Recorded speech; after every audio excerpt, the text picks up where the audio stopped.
굿모닝. 끝까지 주님의 뒤를 따르는 주의 제자가 되시기를 축복합니다. 7월 18일 월요일 아침입니다. 오늘의 말씀은 히브리서 10장 26절에서 39절까지입니다. 먼저 말씀을 읽겠습니다.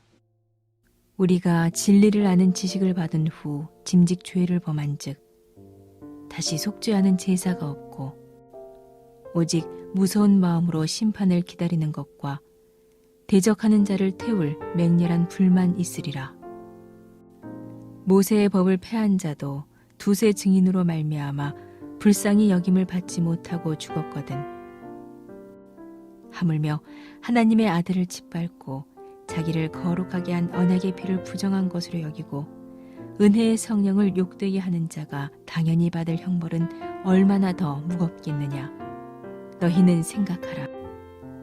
원수 갚는 것이 내게 있으니 내가 갚으리라 하시고 또 다시 주께서 그의 백성을 심판하리라 말씀하신 것을 우리가 아노니 살아계신 하나님의 손에 빠져 들어가는 것이 무서울진저 전날에 너희가 빛을 받은 후에 고난의 큰 싸움을 견디어낸 것을 생각하라. 혹은 비방과 환난으로서 사람에게 구경거리가 되고 혹은 이런 형편에 있는 자들과 사귀는 자가 되었으니 너희가 갇힌 자를 동정하고 너희 소유를 빼앗기는 것도 기쁘게 당한 것은 더 낫고 영구한 소유가 있는 줄을 알미라. 그러므로 너희 담대함을 버리지 말라. 이것이 큰 상을 얻게 하느니라. 너희에게 인내가 필요함은 너희가 하나님의 뜻을 행한 후에 약속하신 것을 받기 위함이라. 잠깐 후면 오시리가 오시리니 지체하지 아니하시리라. 나의 의인은 믿음으로 말미암아 살리라. 또한 뒤로 물러가면 내 마음이 그를 기뻐하지 아니하리라 하셨느니라. 우리는 뒤로 물러가 멸망할 자가 아니요 오직 영혼을 구원함에 이르는 믿음을 가진 자니라. 한 번 믿으면 구원이 보장된다. 하나님의 구원이 확실하다라는 의미로는 맞는 말이지만 어떤 삶을 살아도 구원받는다는 의미는 아닙니다. 오히려 성경은 불순종과 배교에 대해서 많은 경고를 보내고 있습니다. 은혜를 받은 성도가 보여야 할 모습은 과연 어떤 모습일까요? 첫 번째는 무서운 심판을 기억해야 합니다. 히브리서 기자는 죄와 심판을 연결하여서 상황의 심각성을 알려줍니다. 우리가 진리의 지식을 받은 후 의도적인 죄를 지으면 속죄 제사가 없고 무서운 심판과 대적하는 자들을 삼킬 맹렬한 질투만 있을 뿐이라고 합니다. 의도적인 죄는 같은 죄를 반복하거나 고의로 윤리적 죄를 행하는 경우가 아닙니다. 모든 죄가 하나님을 향한 의도적인 거절의 요소가 있기는 하지만 본문은 예수님을 믿어서 하나님 나라에서 새 언약 관계에 참여한 자가 그 과정에 들어가게 한 진리를 송두리째 부인하는 경우를 말하고 있습니다. 예수님을 온전히 믿음으로 그 자녀가 되고 하나님과의 언약 관계를 세우니까 그 과정 전체의 진리를 송두리째 부인한다라는 그런 말입니다. 이러한 거절을 한 이들이 회개하고 예수님으로 인한 죄사함의 진리를 받아들일 리가 없습니다. 언약 관계를 깬 자를 향한 불같은 심판, 하나님의 사랑을 불륜으로 깬 자를 향한 맹렬한 질투의 진노만 있을 뿐입니다. 참으로 두려운 일입니다. 26절에 나오는 표현 중에 짐짓 죄를 범한즉이라는 문장의 의미는 상습적이고 고의적인 의도라는 뜻을 갖고 있습니다. 그 죄는 그리스도를 고의적으로 거부하는 그런 말입니다. 이것은 한 번의 행동이 아닙니다. 모세의 법에 따르면 그런 고의적이고 사전에 계획되어 있는 이런 죄는 이스라엘 회중에서 축출되어야만 했으며 예배에서도 빠져야만 했습니다. 그런 죄를 범한 개인은 도피성에서도 추방되어야 했습니다. 마지막 구원이 이제 우리에게 왔고 더는 속죄제사가 없습니다. 최종적인 은혜의 역사에서 의도적인 범죄와 배교는 무서운 심판만 있을 뿐입니다. 아들이신 예수 그리스도의 희생을 능욕하고 부정하는 행위이기 때문에 그렇습니다. 언약을 파기하고 성령을 욕되게 할 만큼 중대한 죄에 들어서지 마십시오. 심판의 하나님을 기억해야 합니다. 두 번째, 이전날의 인내를 기억해야 합니다. 이 편지의 독자는 대부분 유대 기독교인들이었을 것입니다. 이들은 옛 언약을 고집하는 동료 유대인들에게 비난과 압박을 받고 있었을 것입니다. 예수가 약속된 메시아다라는 고백 때문에 그렇습니다.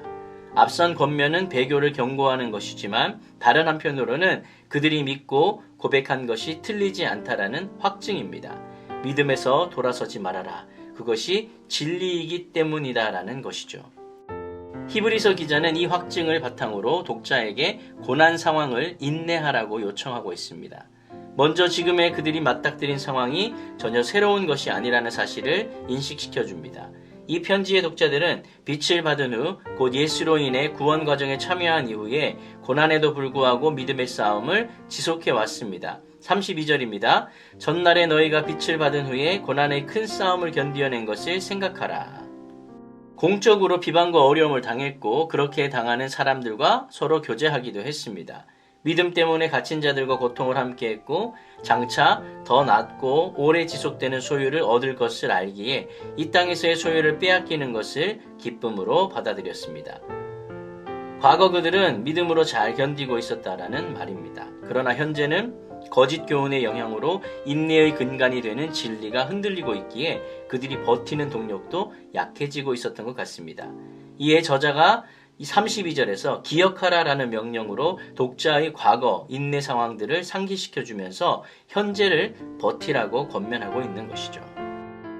이전의 성도들은 영원한 상급을 기대하며 온갖 굴욕과 비난, 고난을 견뎌왔습니다.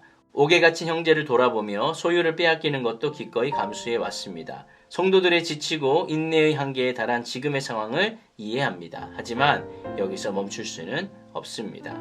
십자가로 영광에 들어가신 주님이 우리를 지켜보고 계십니다. 할렐루야. 세 번째는 담대함을 가지고 승리해야 합니다. 고난에도 인내해야 하는 또 다른 근거는 장차 있을 주님의 심판 때문입니다. 명령의 어조가 담긴 가정법을 사용하여서 너희 담대함을 버리지 말라라고 합니다. 35절입니다. 그러므로 너희 담대함을 버리지 말라. 이것이 큰 상을 얻게 하느니라. 아멘. 담대한 선택과 견딤이 장차 올 영원한 상급을 받게 합니다. 구원의 완성에 대한 약속은 믿음의 선배들도 이미 받은 것이지만 그 약속의 본격적 성취는 예수님의 십자가 사역으로 시작되었고 이후 재림으로 완성됩니다. 그렇기에 오직 끝까지 예수 안에 신실하게 거하는 자만 약속의 완성을 경험할 수 있습니다. 주님은 반드시 오셔서 그 끝을 이루실 것입니다. 지체하지 않고 곧 오실 것입니다. 싸움은 끝나지 않았습니다. 오늘의 승리는 오늘일 뿐 내일의 승리로 이어지지 않습니다. 내일은 내일 몫의 싸움을 또 싸워야 합니다. 더 견뎌야 한다라는 말입니다. 대적들이 먼저 포기하는 법은 절대로 없습니다. 그러니 이겼다고 자만해서는 안 되고 낙심하거나 포기해서도 안 됩니다. 우리에게는 담대히 하나님께 나아갈 수 있는 특권이 있으니 소망을 더욱 확신하고 인내하면서 약속하신 것을 받는 그날까지 하나님의 뜻을 중단 없이 행해야만 합니다. 주님 오심을 믿고 있는 성도는 담대함을 잃어서는 안 됩니다. 믿음과 인내로 가혹한 현실을 버텨내야 합니다. 성령께서 도우실 것입니다. 승리하는 자가 영광의 면류관을 얻을 것입니다.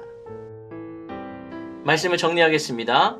끝까지라는 단어가 있습니다. 이 단어는 참 어렵기도 하고 생각하면 무겁게 느껴지기도 합니다. 어려운 일을 맡았을 때 중간에 포기하지 않고 끝까지 감당하는 것이 쉽지가 않습니다. 사랑하기 힘든 대상을 미워하지 않고 끝까지 사랑하는 일도 너무나 어려운 일입니다.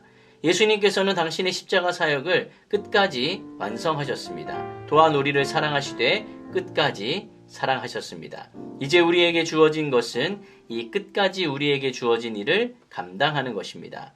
여러분, 지금까지 잘 해오셨습니다.